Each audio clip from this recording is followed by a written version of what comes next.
All right, welcome back, everybody. We're going to be working on the Unit 5 exercise this week. Now, if you remember, we did get a head start on it last week, and we got to the point where we did basically import the data, and we cleaned it up, and we got to the point where we were creating a pivot table, and that's where we ran out of time and had to stop. But I'm going to kind of briefly reiterate those steps here, just so you guys are aware.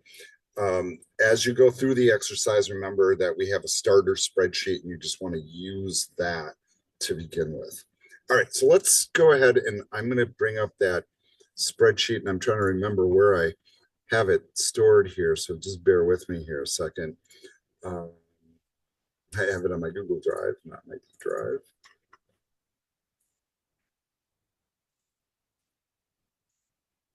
We had one here called in progress, and this will basically put us where we left off. Now, I'm just going to kind of go through all the tabs here just so we have a recollection. But when we walked away last week, this is where we left it, right? We just kind of like walked away, dropped the mic, whatever, and this is what we had left. All right. I'm going to go full screen on this, and I'm going to begin with the data itself, right? And I do want to mention that this is the data after it's been sorted. Right? This was not the format it was in. It wasn't like beer, beer, beer, beer, beer, water, water, water, chocolate, chocolate, chocolate, etc. And so, what might be helpful, and I'm just going to do this um, just to show people who are watching this online, is what the data looked like originally. Right. So this is how it came into us. This was the unaltered spreadsheet as it was delivered with its data intact. And I am going to zoom in just a few clicks here. So we had some entries where the information was just plain wrong, right? So we had information that was like, okay, somebody must have like laid their hand on the keyboard or something when they were looking at this information, didn't notice it and hit save, right? So that's probably how that happened. Or if this stuff was typed in manually, I mean, who knows? How that happened, but either way, that's obviously an anomaly. All the rest of this stuff looks pretty well formatted.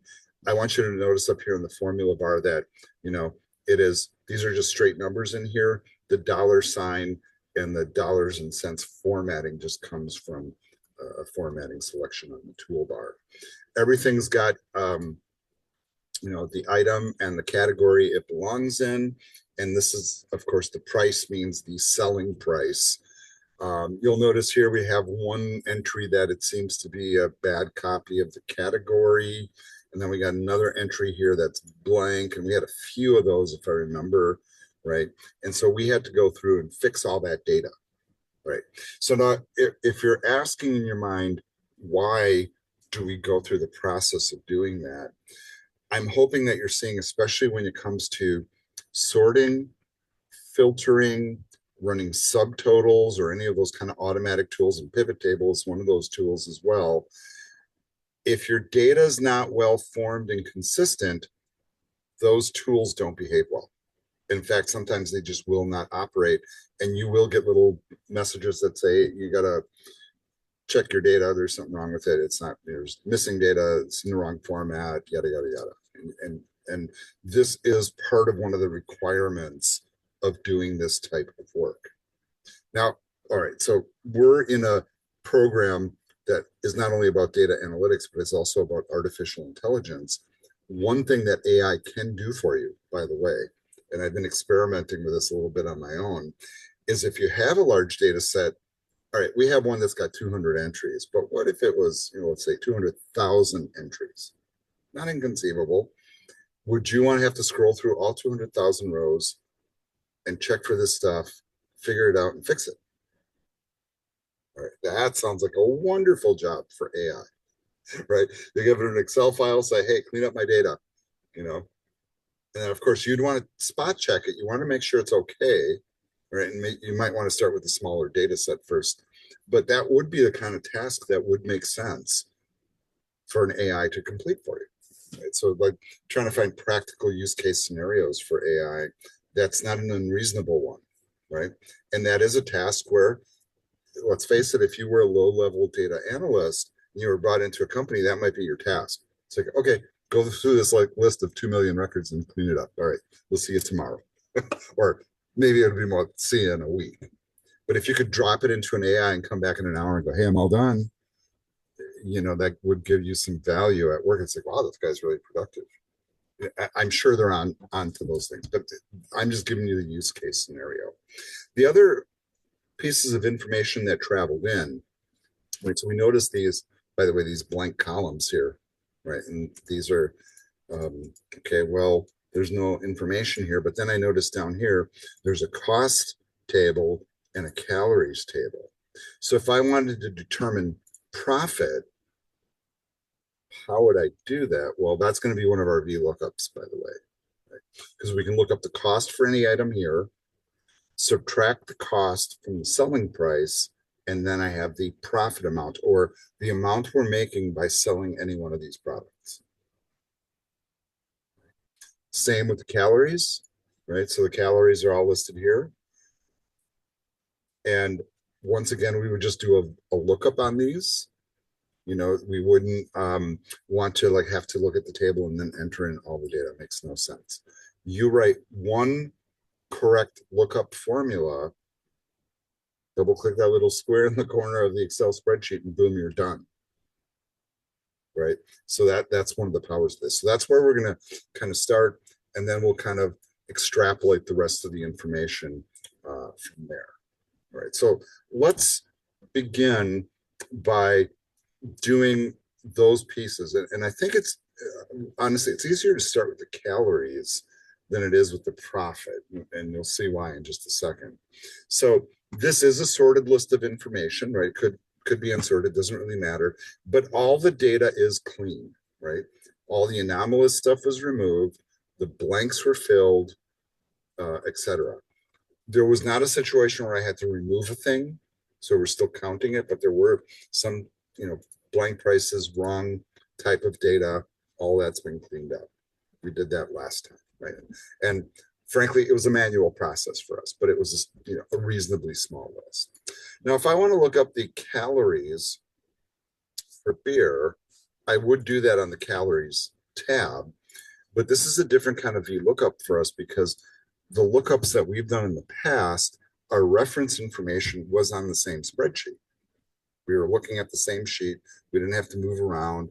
And all we had to do for a lookup is like find the information in the right rows and columns, highlight it, and we were all done.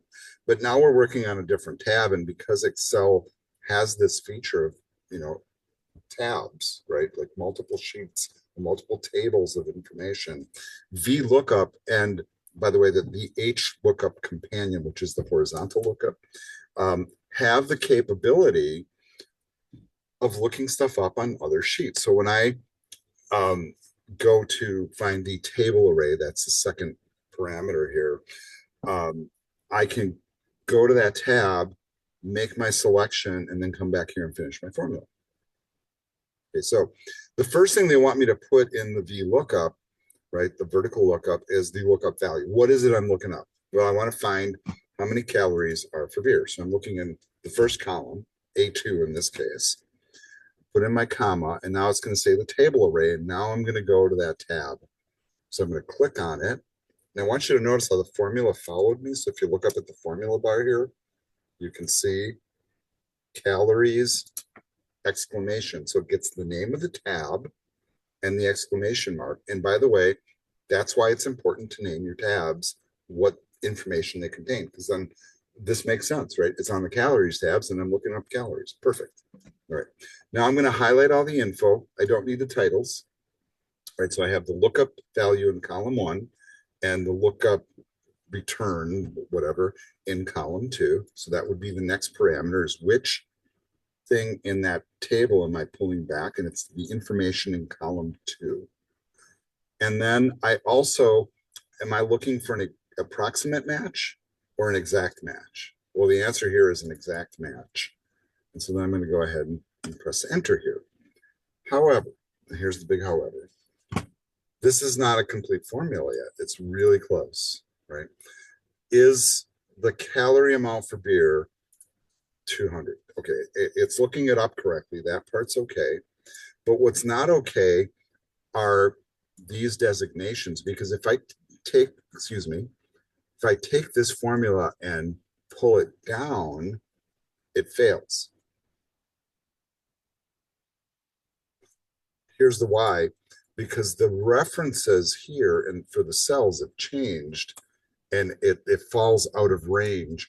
So I have to do that trick, and I'm going to click up here on my formula bar, and you notice I'm flashing right in the middle of A2 here and pressing F4, give me the dollar signs, and then I'm clicking on B15, clicking F4 and give me the dollar signs. And what that does when I press enter is it locks me into this highlighted range for whatever I'm looking up. The dollar signs, and this is like terminology that maybe you don't want to memorize, but these are what we call an absolute cell reference. When you put a dollar sign in front of the formula, that indicates that absolute cell reference. And I'm trying to show the formula on the screen here, so just bear with me. There we go. So the dollar in front of the A locks in column A. The dollar in front of the 2 locks in cell 2. In combination, we're locked into cell A2. I don't know if you're picking up the nuance on that, but it is possible to lock into just the column or just the cell, right? I would say that's more of an advanced thing, and there are circumstances where that's pertinent. But if we want to lock into a whole table range, right, start at cell A2, we're going to cell B15. There's a colon in between, dollar signs on each of the row and column designators. All of those positions are locked in. We're always referring to that range with those dollar signs there. Otherwise, when I pull this little square down, A2 becomes A3. This A2 becomes A3. That B becomes B16. That part can't change. This one should. The A2 should change because now I'm looking at A3, right? And then the column reference will not change either. We're always pulling the information from the B column of our reference table. The designation is we're going to the calories tab. We're locked into this cell range. We're pulling the information back from the second column that matches the stuff in our current row that we're looking at. And false means we need an exact match. Not that you need to memorize that stuff, because remember, Excel coaches you as you're typing the formula. And there's great reference materials out there, right? So now that it's a correct formula, I can then come in, I can drag it down, right? Or the smart way is you double click the little square and it does the whole page. If you want, you can like spot check and verify a few of them just to make sure they're okay. But now all of our calories are good. Right? And really, I would probably make that a really tidy little column like that. Okay, now let's talk about profit. Right, this is where it gets a little weird. Some people will look at this problem a few different ways, and I want to kind of point that out. So, like, if your mind goes right to the solution in a really efficient way, great. But if not, some of you might have approached this a couple of different ways. One thing that some people might do, and I don't know if anybody did this, is some people might go, well, there's a cost table. I get that I should use a VLOOKUP on it, but wouldn't it be good if I had a cost column in my data set so I could see it and then I could do the profit really easy? So okay, so I'm going to do that just to show you, right? So some people may have done this. They may have inserted a column, called it cost, and then done their VLOOKUP. So you might have done this, right? Your VLOOKUP, I press tab. What am I looking up? I'm looking up this. Where am I looking it up? I'm going to the cost table this time, selecting all that stuff. And then I'm going to take the information from column 2. And do I need an exact match? I do, so I'm going to choose false, close my parens, press enter, and there's my cost. And then, of course, I can double click. Oh, wait, what didn't I do? I didn't put in my dollar signs. Right, so you see how that works, right? If you don't have your dollar signs, it breaks. So F4, F4,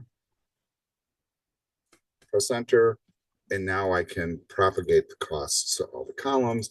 And then this calculation can be as simple as I take C2, subtract D2, press enter, there's my profit, and then I have profit for everything calculated. So that's one approach. Okay, did anybody do this? Did anybody add a column for cost and then calculate their profit that way? All right, well, I guess nobody did. All right. All right. So I'm gonna, this is one way you could do it though, right? And this is before you do the pivot table, right? Okay, let's do a control Z on that. Control Z my way all the way out, get it back to normal. The other approach is to recognize that I can do that calculation with a lookup placed into the formula. You can combine those. Why not? It's a thing. You can totally do it. So how would I do that? Well, first of all, we know that profit is basically the result of whatever the selling price is, right? Minus the cost. Okay, so the selling price is listed there. So we're going to have to include in our formula here, well, we have to include this value, right? And then we are going to subtract the result of the VLOOKUP. Now, what I normally do in this circumstance is I usually like to put stuff in parentheses. You could maybe not do that, but most of you probably would do it this way. You would do minus whatever the lookup is. What are we looking up? Well, we're looking up. Okay, so this is where it gets kind of weird. Are you looking up the price or are you looking up the item? You're looking up the item, right? Where are we looking that up? In the cost table, right?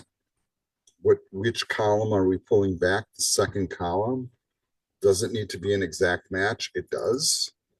Close the parentheses, and there's my profit. So the cost is $2. The profit is $2. Is this correct? Yes, it is. It is correct. I hope. What am I missing here again? All right. If you're thinking dollar signs, you're right, because before I copy the formula, I want to be in here. I want to hit F4 and F4. Right. Dollar A, $2, dollar B, $15. Press enter. Now I'm ready to propagate that formula all the way down. Here's the double click, and that goes all the way down and across. And now we have a calculated profit by item individually. All right. Now, I will tell you straight up, this is kind of inefficient. It might not be the most efficient way to do this, but this is what we're being asked to do. So we're just rolling with it, right? If your brain starts thinking like a programmer, you might go, well, do I need to calculate the profit for beer every time? You know, so what my brain tells me is, why not just do that calculation here? You know what I mean? And then use it as in a summary later. Yeah, you could do that too. Right. So if your brain starts thinking like that, you're starting to think like a data person. Is this the most efficient way to do it? Because think about it. We're doing that same calculation for beer. I don't know how many times that is. Well, actually you do. All you have to do is highlight it, and there's a count of 20. We're doing it 20 times repetitively. What's the point? It's always the same profit, right? Right. That's how your brain should start thinking. All right. Regardless, we've put it in here. So we have these two data columns now that we can also use to leverage our pivot table. Now, I do have a pivot table already. This is what we came up with last time. But just to kind of reinforce the concepts here, I'm going to build it from scratch and kind of talk through how I'm doing it so you see like why I'm doing it that way. All right, so let's be here. And before we do a pivot tables like to have good, clean, well-structured, contiguous data. Contiguous means no breaks in the data. It's all solid together in one big spot on the spreadsheet. You know, so in other words, there's not like a missing row, right? Or blank spots or anything like that.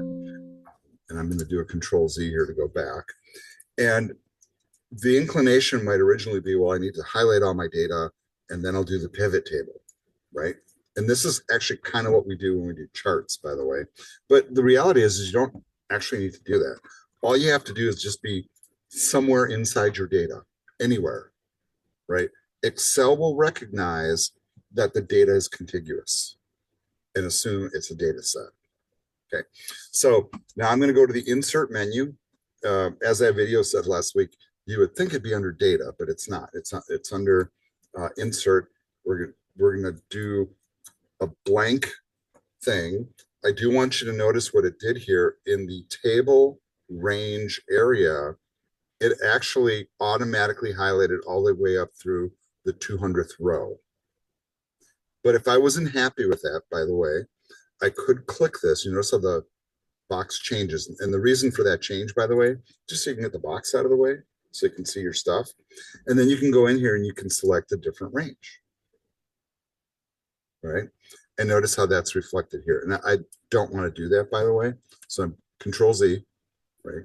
Control Z, Control Z. See, I mean, I can't Control Z here. So I'm just going to cancel out, and I'm going to do this again. Make sure I'm clicked in the data.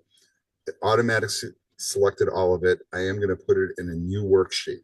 So I don't want my pivot table here. I want it on a separate tab.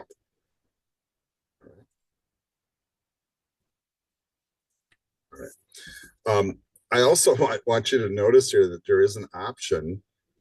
Choose whether you want to analyze multiple tables. So if you have like 20 tabs that all have data that's pertinent, you could, in principle, analyze all those too, right? Way more advanced. We're not ready for that quite yet. All right, but I'm going to go ahead and click OK here. The pivot table tool comes up.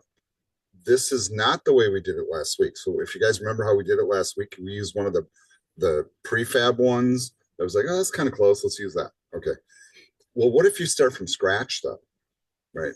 And here's what I would do. I think at first, even though our data is structured as item and then category, from a concept of classification, it's funny, we're going to talk about classification in the AI class tonight. I usually start to think from broad to specific, right? So I would almost say maybe the category should be listed first. Like, what's the category? Frozen treats. All right, what's the item? Popsicle. Right, see what I mean?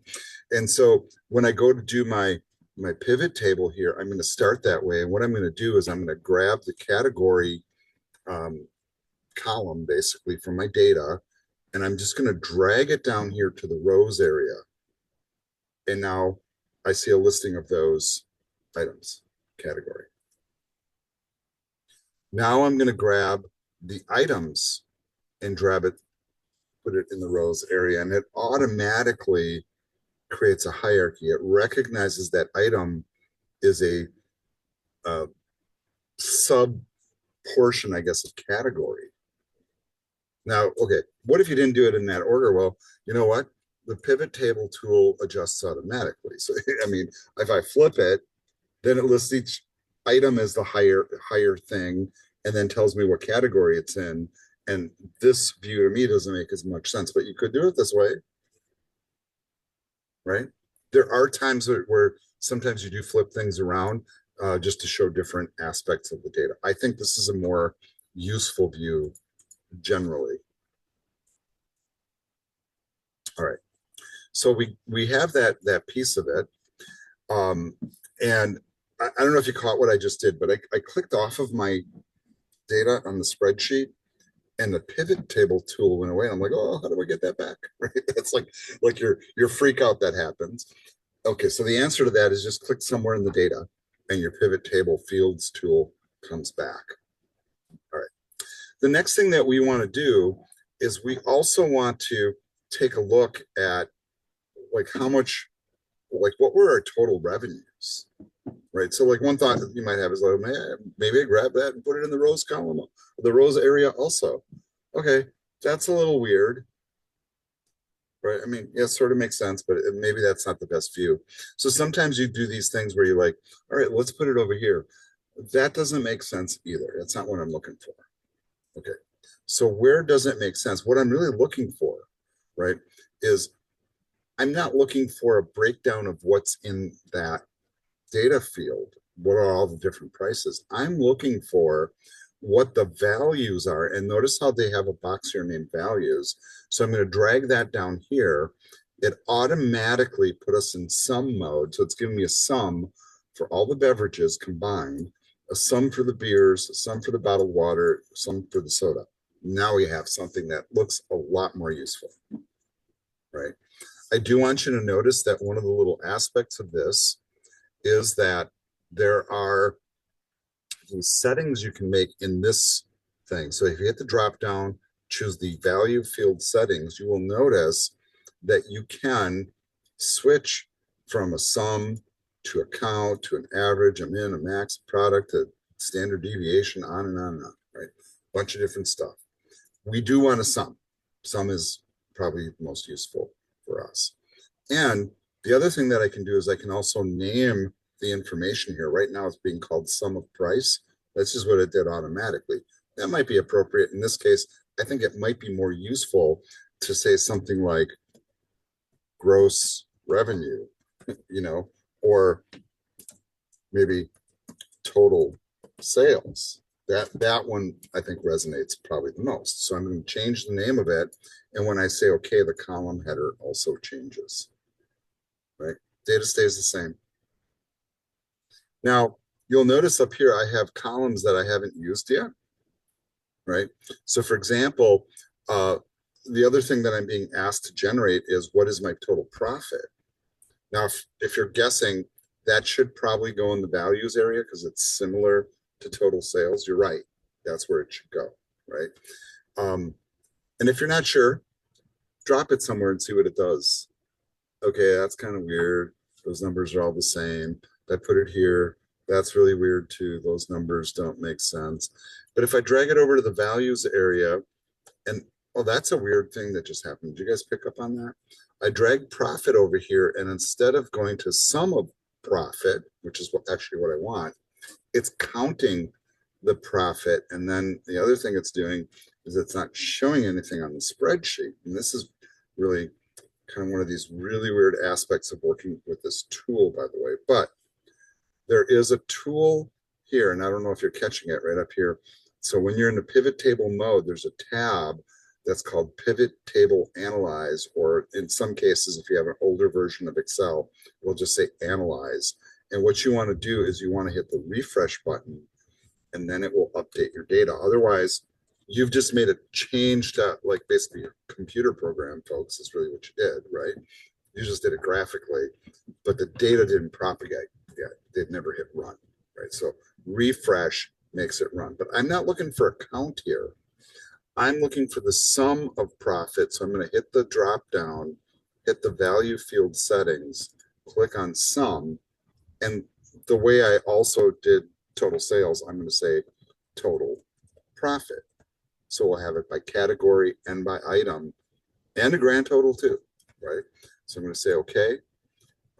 You see the numbers kind of change, but I'm just going to hit refresh again just to make sure. Okay, it looks like it changed.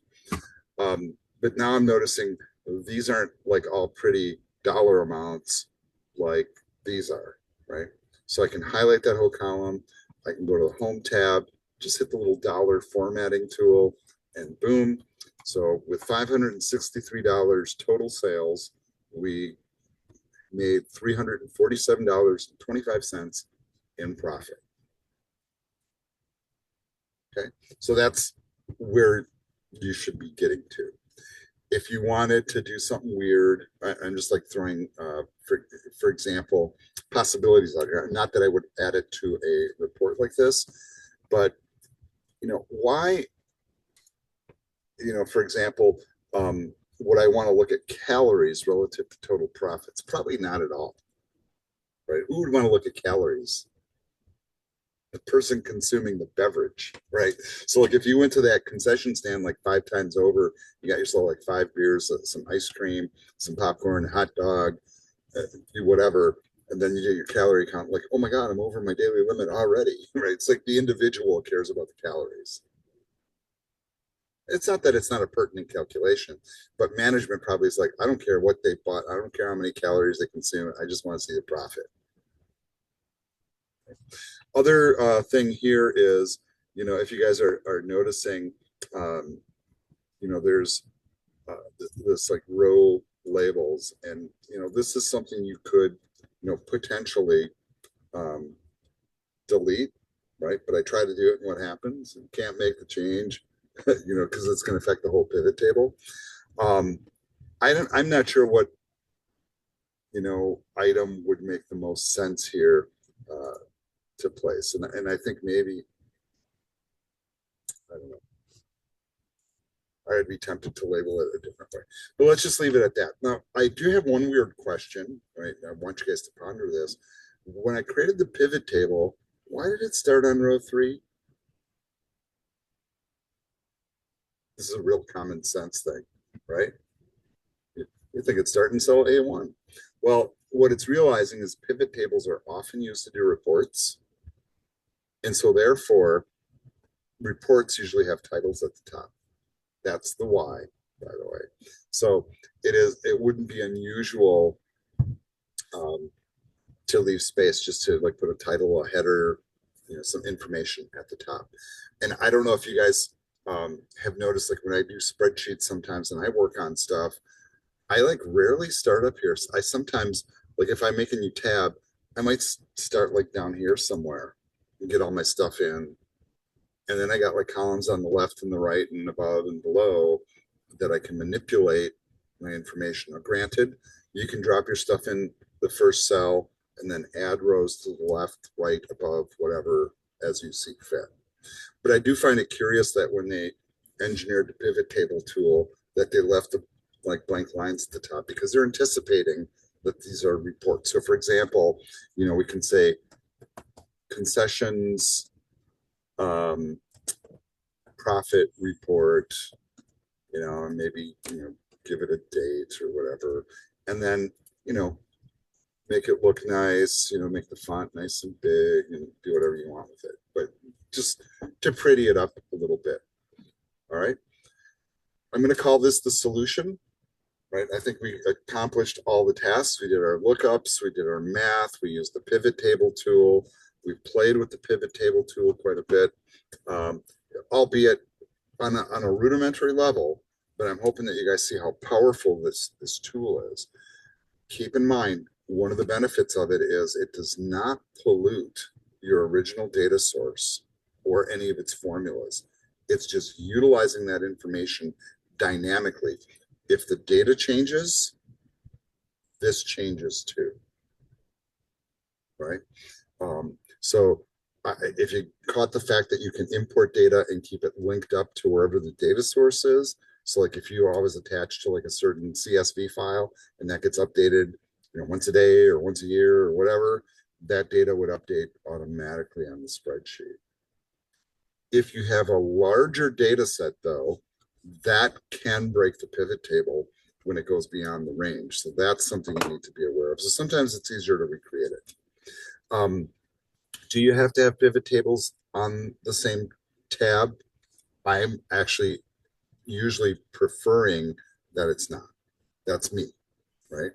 And I suggest that's a better way to go, because once you have the pivot table created, you can copy paste this wherever you want. Or if your grand goal is to do a report for management or something like that, this might be all they want to look at. They don't care about any of the rest of it. And I think what was a really good example in the video that we watched too was that the guy suggested, right, like you could be at a meeting and you could be talking about this and you might have the data up on the screen, and if you're knowing what you're doing and you can do it fast enough, they might ask a question and you might be able to tweak your pivot table just to answer their questions, right? Now, this is also one of the reasons why people who work in advanced levels of business, in the management areas, are usually required to have high-level degrees where they learn how to do all this stuff anyhow, right? So if they're given the spreadsheet, they go in there and play with it and go, well, your number said this, but my numbers say this. And it's all in the interpretation. All right, folks, I'm going to call this video done right here. So this video is over.